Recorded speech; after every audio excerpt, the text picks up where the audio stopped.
Hi guys, welcome back to Thursday Top Lessons. Hope you've liked the video so far. Please do subscribe to our channel.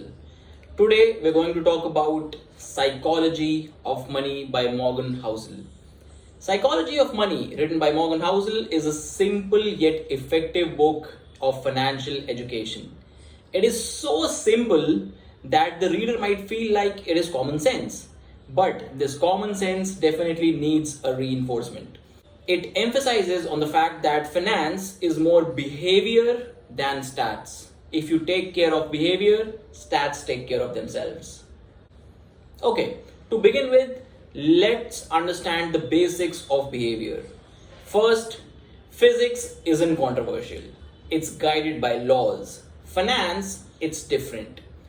It's guided by people's behaviors, and how I behave might make sense to me but look crazy to you. Very few people make financial decisions purely with a spreadsheet. They make them at a dinner table or in a company meeting, places where personal history, your unique worldview, ego, pride, marketing, and odd incentives are scrambled together into a narrative that works for you. So now let us look at some concepts, or rather lenses, that will help us think about money from various perspectives. The first is luck and risk. They are equal forces working in opposite directions. They both happen because world is too complex to allow 100% of your actions to dictate 100% of your outcomes. There are infinite moving parts, and that accidental impact of something outside your control can be more consequential than actions you consciously take. Next, a critical question that we need to ask ourselves is, where's your enough? The hardest financial skill is getting the goalpost to stop moving. Rajat Gupta, the erstwhile MD of McKinsey, had everything, yet in the pursuit of more, he risked it. Check out our video on his story somewhere here. Modern capitalism generates wealth and generates envy. Wealth and envy. Happiness, as it is said, is just results minus expectations. Enough doesn't mean leaving opportunity on the table. It does not mean leaving potential on the table. It is realizing the opposite, an insatiable appetite for more. It will push you to the point of regret. It's like, food. You try and eat until you're sick, and you do it enough times, and vomiting is going to hurt more than any meal is good. So make sure you know you're enough. The next principle is compounding. Do you know how ice ages occurred? It wasn't about a lot of snow. Minor tilting made summers a little less warmer, and last winter's snow did not melt. Accumulation over years lands us in an ice age. It is not necessarily the amount of snow that causes ice sheets, but the fact that snow, however little, it lasts. This year's summer was not good enough to melt last year's snow, however little that was. The same is with money. A lot of us would have seen Warren Buffett's net worth increasing drastically after 60. 81.5 billion out of the approx 90 billion of his worth came after he was 60 years old. His skill is investing, but his secret is time. And that, my friends, is how compounding works. Now let us look at another aspect, getting wealthy versus staying wealthy. Now let's get this straight. These are two very different skill sets. Getting money required taking risks, being optimistic, and putting yourself out there. Keeping money requires the opposite of taking risk. It requires humility and fear that what you've made can be taken away from you just as fast. It requires frugality and an acceptance that at least some of what you've made is attributable to luck. So past success cannot be relied upon to repeat indefinitely. Next, it's tail events. Not all bets have to fire. Do you know, out of more than 21,000 venture financings from 2004 to 2014, 65% lost money. 2.5% made 10x to 20x, and 1% made more than 20x. And just about half a percent, about 100 companies, earned 50x or more. That's where majority returns lie. Reed Hastings once announced his company, which is Netflix, was cancelling several big budget productions. He responded, "Our hit ratio is way too high right now. I'm always pushing the content team. We have to take more risks. You have to try more crazy things because we should have a higher cancel rate overall." And that is precisely what Peter Lynch also said, the erstwhile fund manager of Fidelity Magellan Fund. Check out his video here as well. Now let's talk about freedom. The highest form of wealth is the ability to wake up every morning and say, I can do whatever I want today. The ability to do what you want, when you want, with who you want, for as long as you want is priceless. It is the highest dividend that money pays. So, while determining your enough, ask yourself, are you free? Let's reinforce this last point by a paradox, which is called man in the car paradox. So no one is impressed with your possessions as much as you are. Fancy cars send a strong signal to others that you made it. You're smart, you're rich, you have taste, you are important. Look at me. The irony is that people rarely look at the drivers of such cars. They simply use it as a benchmark. If they achieve that car, they'll be cool. You don't ever think, wow, the guy that's driving the car is so cool.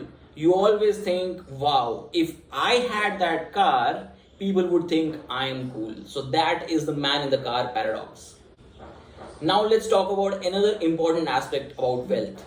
Wealth is what you don't see. Yes, I'm right. Wealth is what you don't see. Someone driving a $100,000 car in front of you, and the only information you can get is that the owner is $100,000 poorer or in debt. Wealth, if converted into things, it reduces. The only way to accumulate wealth is by not spending it.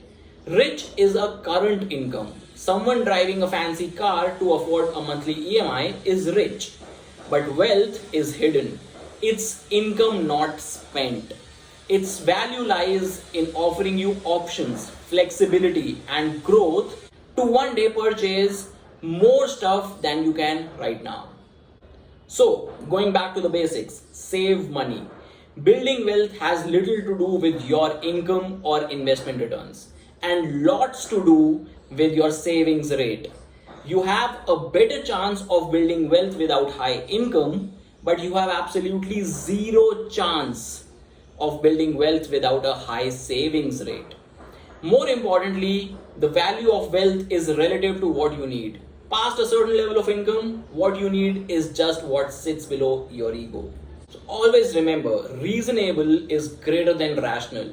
You're not a spreadsheet. You are a person, a screwed up emotional person. Do not aim to be coldly rational when making financial decisions. Reasonable is more realistic, and you have a better chance of sticking with it for the long run. So do what is reasonable for you. Another important aspect that we need to talk about is surprise and history. Do not underestimate surprise and do not overestimate history. You likely miss the outlier events that move the needle the most. History can be a misleading guide to the future of the economy and the stock market because it doesn't account for structural changes that are relevant in today's world. The next concept that we need to talk about is room for error. You have to plan on your plan, not going according to the plan. As Benjamin Graham puts it, the purpose of margin of safety is to render the forecast unnecessary. Having a gap between what you can technically ensure versus what's emotionally possible is an overlooked version of room for error. Can you survive a 30% crash? No, not just on a spreadsheet, but mentally. Answer that question for yourself. Another key concept about our psychology is you will change. As a kid, perhaps you wanted to be a tractor driver, then perhaps a lawyer. And then you realize working such long hours just isn't worth it, and you find a more flexible job. The point is, our priorities change. We change. Long term financial planning is essential. But things change, both the world around you and your own goals and desires. Thus, as Charlie Munger puts it, the first rule of compounding is to never interrupt it unnecessarily. Make sure you are investing for the long term. Now, you and me, we are different. Investors often take cues from other investors who are playing a different game than they are. How much should you pay for an asset class? People generally talk about it that this particular hedge fund is buying that, this particular investor is buying that. But how much should you pay for an asset class? It all depends on your time horizon. 30 years, 10 years, 1 year, or 1 day. Your parameter will change drastically. And bubbles generally form when investors in an asset class shift from mostly long term to mostly short term. Another important point to note here is the seduction of pessimism. The simple idea that most people wake up in the morning trying to make things a little better and more productive than wake up looking to cause trouble is the foundation of optimism. Pessimism just sounds smarter and more plausible than optimism. If someone had forecasted right after World War II that Japan would be a leading economy with almost double life expectancy and unemployment never topping 6%, people would have simply laughed. Our dramatization instinct, as mentioned by Hans Rosling in Factfulness, check out its review as well, that dramatization instinct is what basically drives it. Assuming that something ugly will stay ugly is an easy forecast to make. And it's persuasive because it doesn't require imagining the world changing. But nothing extremely good or bad stays that way in the long term, as supply and demand adapt in hard to predict ways. So, basic summary, I can't tell you what to do with your money because I don't know you. I don't know what you want. I don't know when you want it. I don't know why you want it. Financial advisors can only lay out options in front of you. You need to choose your plan. So, thank you so much for watching. Hope this video has helped you. Please do like, subscribe, and share, and see you next week.